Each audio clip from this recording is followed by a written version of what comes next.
back in ancient Greece, they had leisure time. They called it skole. I think that's what the child's pronounced. That's where the word school came from. And this meant free time. They really valued their free time. They had their free time, and what they could do with it was they could go and educate themselves and teach themselves about skills that they wanted to know, or they could just chill out. Relax, rest, because there's absolutely nothing wrong with relaxing, with resting. There was really no such thing as wasting your time. You know what I'm saying? If you ever heard of polychromatic and monochromatic societies, ancient Greece was definitely a polychromatic society. You know what I'm saying? Like, we go by a polychromatic society is where they view time as more fluid. You know what I'm saying? Like sexuality. Time is more fluid like sexuality in a polychromatic society. If you had a meeting with somebody, you know what I'm saying, it wasn't really necessarily scheduled. It was just like, yeah, you have a meeting, so go to it whenever. You know what I'm saying? Like, these days, that's crazy to think about.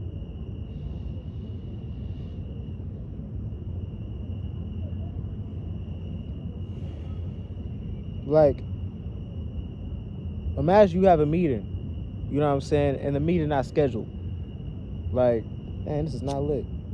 I've been smoking joints through my nose because I got a wisdom tooth, but I don't want to stop getting high, so I've been I've been smoking joints through my nose. But yeah, like, you gotta think about it. You know what I'm saying? Like, a polychromatic society to a monochromatic person is like death. Like, you know what I'm saying? Like, what the fuck? This is like the most irritating thing ever. And a monochromatic society was basically like the society we have now. We view time as more rigid, as more orderly. We do things one at a time, one after the other.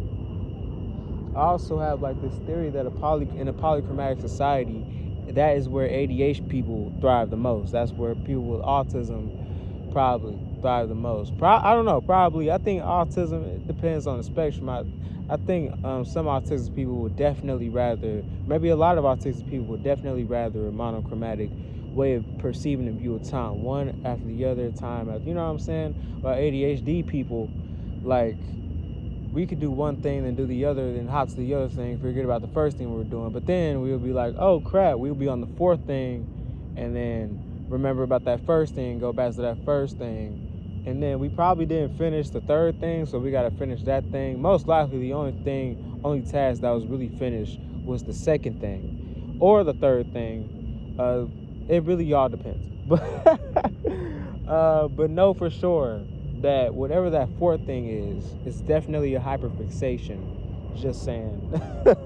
No, I'm playing, but still, it's pretty much how ADHD person's brain works. So my theory is that under a polychromatic society, ADHD people would work better. But we're under a monochromatic society.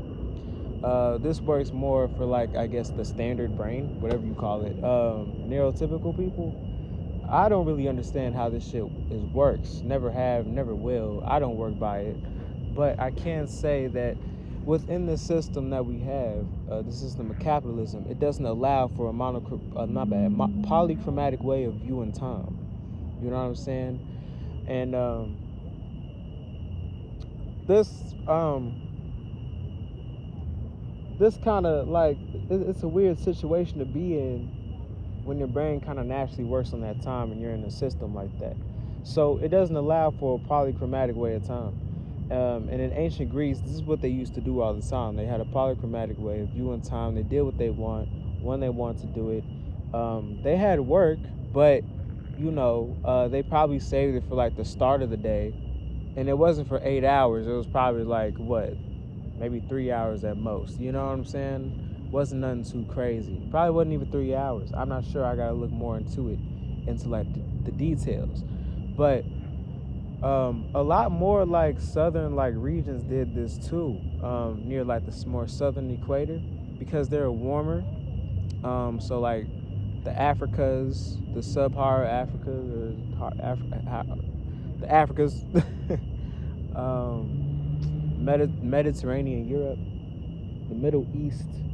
I'm thinking South Asia.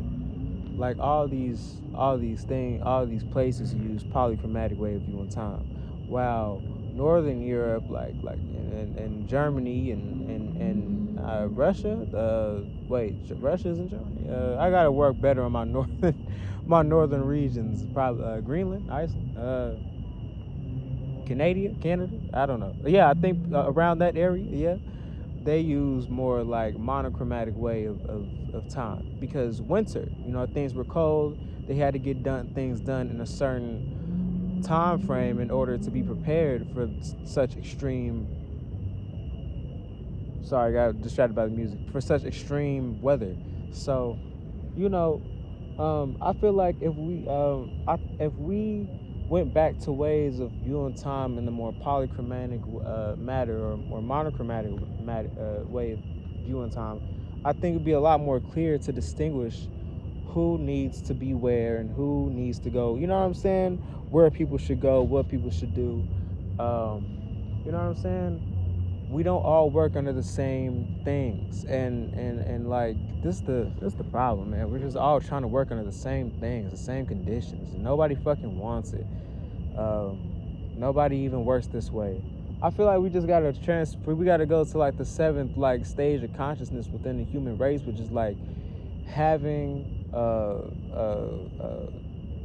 having these groups, these cultures in different areas and regions in which they fit, and respecting each culture and region. We'll get there, but just not yet. You know what I'm saying? I think we're moving on to the age of individualism more and more. I think as time goes by, we will be more individualistic, more and more. Communities are definitely being built more and more these days, for sure.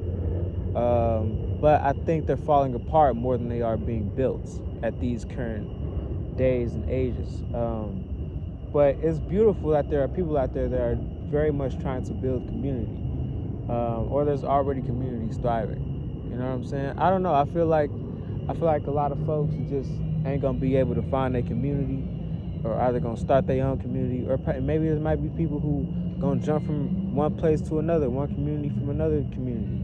There's a lot of regions, a lot of areas on Earth that have none of that. Like in America, we have more individualists around here. You know what I'm saying? Like, you take a person from a different country and you put them in New York, they're gonna be like, I really like New York, but it just didn't feel like home. Great place, but interesting place, but just some things just don't work for me. And New York is one of those. And if you heard stories like that, I think that's what it really, you know what I'm saying? Like that's what really shows you what humans are supposed to do, who humans are. You know what I'm saying? I don't think we're really meant to be in such rigid ways of living, and such we I don't think we're not meant to be in such rigid ways of living. If you think about it, we are on the seventh level of consciousness before slavery and capitalism, before you know what I'm saying, different people tried to take over the world and you know what I'm saying, like try to control humans. It's like none of this stuff works for real, and we just got to start acknowledging that. A lot of people deny it. A lot of people deny that reality, because the reality in which they live in, they are very comfortable with being in. And they feel that if they lose this current reality, they're just completely lost. And truth be told, you will be completely lost. But it's gonna be for the better, because you're not supposed to be living like this too. This goes back to my hierarchy video with race and sexism. It's like, you know what I'm saying? Like, white people on top, black people on bottom. And it goes from the lightest shade to the darkest shade. Everywhere light, everywhere dark. You know what I'm saying? It's like, and so but it's crazy to me, like, nah.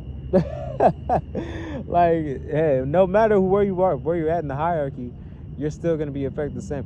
Okay, let's take, like, I'm not even trying to make this a race video, but race is the perfect example to use, because okay, race, you feel me? Like, take a human out of it, take, like, the thoughts of a human being out of it. Like, just focus on the fact that we're divided by skin color. That's it. When you have a group of people and they're divided by skin color, what happens? They're all in the hierarchy, but within this hierarchy, whether you're on top or on bottom, you're still within the game as a whole. There's still a big creator. You might get special treatment because you're at top, but Like, that's the whole point of the game. You're still a character within the game, still playing. Now, if you take away all the people at the bottom, right? If you take away all the people at the bottom, what's going to happen is all the people at the top, a lot of them will have to move to the bottom because somebody has to keep the bottom rolling. It doesn't matter who's at the bottom. What matters is that somebody is there in the first place. So if black people are gone, then they'll just replace all the black people with the white people. If all the Asians are gone, they'll replace the Asians with the white people. Or they might just, integrate the Asians within. But still, they'll take Asians out. But still, you know what I'm saying? If you remove all the Mexicans and blacks and all the other minority groups, white people will have to fill those gaps. At that point, it won't be about black versus white. It'll be about class. You know what I'm saying? That's why race is pointless, because it's all about class. Like, once you take away all the other races and you just have the white people, what's going to happen is white people will have to fill in the gaps for where those other races were at. And they already do. So, like, there's a lot of poor white people. Fred Hampton was trying to bring all those people together. All the rednecks and all the poor, like, white farmers and, the poor white trash or whatever. You know what I'm saying? Like, and so, like, yeah, a lot of people gotta, I don't know if people realize this, it'd be a lot better. Like, sexism, women at the bottom, men at the top, when it comes to, like, the social hierarchy and even the way that the system works and patriarchy. But both of them are still game players. Men are still, as a sexism is a bit different from race a little bit, because, like, no, it's the same. Because look, men are still psychologically affected by the patriarchy. Men are human just as much as women. Women are human just as much as men. They need to be treated as equals on those terms as such, right?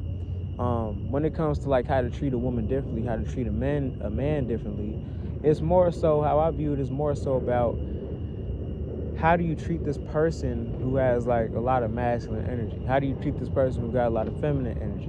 The patriarchy doesn't it doesn't it doesn't support, like, masculine and feminine energy. It doesn't. It turns it into something toxic. So it's like, now you have women hating men and men hating women. And in actuality, you know what I'm saying? Like, they're both in the same game. Gender shouldn't be, or sex shouldn't be so, like, detailed or focused upon. It really doesn't matter what sex you have. Each person has feminine and each person has masculine. Some men have more feminine energy than masculine. Some women have more feminine energy than men. You could look in your, like, I know a lot of people don't believe in astrology, but you could look in your astrology chart and see that, But if you don't believe in that, I mean, you could just simply look at how people are and, like, the energy that they give off, man. Like, it's not that hard. And, like,